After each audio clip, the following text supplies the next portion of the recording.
ဘူးလောက်လို့ကျွန်တော်လောက်အဲဒီကောင်ရှူဒီကောင်ရှူဒီမှာလာနောက်တစ်ချက်ဒီလိုနောက်ချက်လေးလုပ်တဲ့ခါကျတော့ငုံအောင်ခင်းရအောင်အဲဒီကောင်လောက်တော့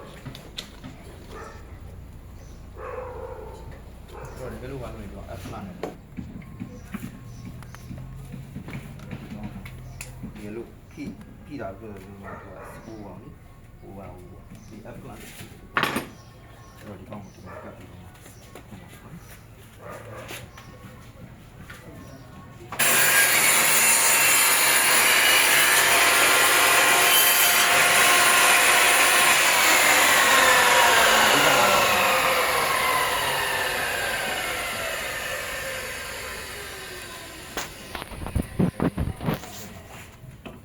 30ဆောင်းမှာဆိုရင်30စားမှာဖြစ်တယ်ဆိုတော့30ကိုဒီတော့30မှာတော့ကျဲမှလေး